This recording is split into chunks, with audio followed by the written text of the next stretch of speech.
Hey, and welcome back to No Hype Beer Review. Today, I'm going to do my first Dogfish Head review. And Dogfish Head is one of my favorite breweries. And actually, it was the first brewery I ever got into. Like when I first got into craft beer 10 or so years ago, um, they were easily available in the area. And they had such a wide selection that it was really easy for me to kind of be like, all right, I want to, test my palate, see what I like, what styles I like, don't like. And they had a pretty good variety of things to try. So yeah, early on, just became a huge fan. In two previous videos, I incorrectly said that I went to Costa Rica on my 1 year anniversary. That's where my wife and I went for our honeymoon. On our 1 year anniversary, we went to Dogfish Head right around Thanksgiving time. And being a big fan, I have several glasses from them. I have a whole section of my cellar that's just Dogfish Head beers. Everything else is broken up by style, and then Dogfish Head gets its own section regardless of style. This one, it was really cool. We got to tour and see the actual barrels that this is aged in. They talked about how they made them. And one of the things they did is they passed around a piece of the wood, the Palo Santo wood, and it's deceivingly dense. Like you looked at the piece of wood before the person, gave it to you to, see, the density of it. And when you grab it, your arm totally went down because it is way heavier than it looks. I think they said it's the densest wood. It's got to be up there just based on the feel of it and how heavy it was. And then they also had taken a piece, set it up, and then shot a gun at it. And the bullet left a dent, but like certainly didn't pierce it all the way through or splinter it or anything like that.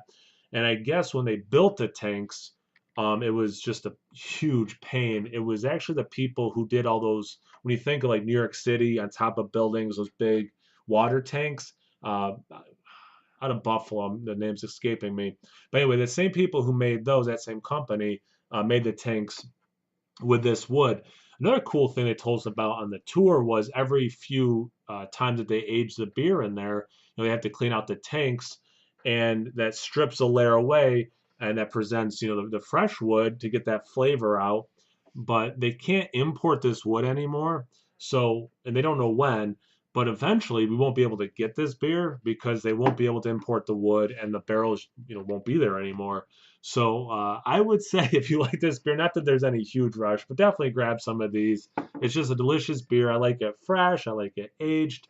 It's 12% alcohol, and it's like a strong brown ale that they age in this wood.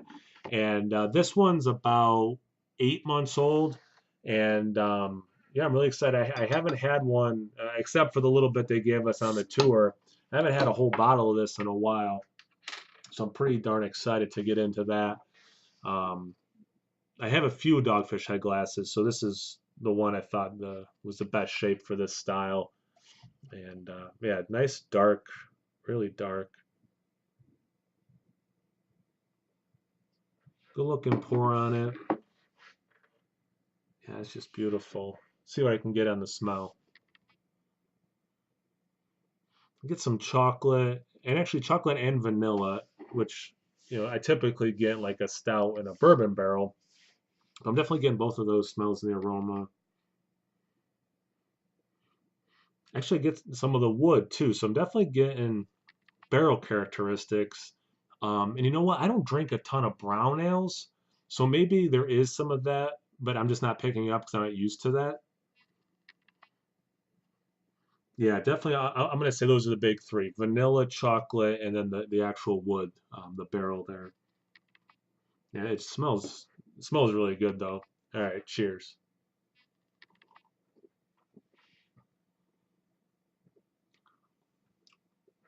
Yeah, this beer is such a winner. Um, I'm not doing it on purpose where I'm reviewing beers I like. It's just I'm excited to do these. So I'm picking stuff I typically know I will like. Um, you do get the vanilla and that chocolate I'm picking up. I also get some like dark fruit, and there is some of that wood coming through. Definitely caramel, which I think is probably more the vanilla chocolate flavors I'm tasting, but coming together. It's coming across as caramel.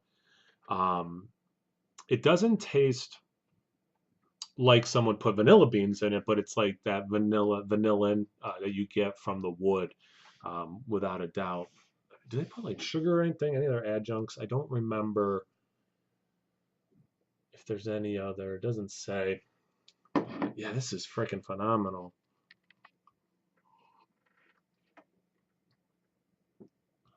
Just a, you actually get a little bit of bitterness as well. Not like a black IPA bitterness. We definitely get some bitterness, and especially considering that it is as old as it is, how much that's coming across. Very little alcohol for 12%. And again, it does have age on it, but very little alcohol, just more warming. It's pretty cold today, so this is like definitely a nice warming beer for that.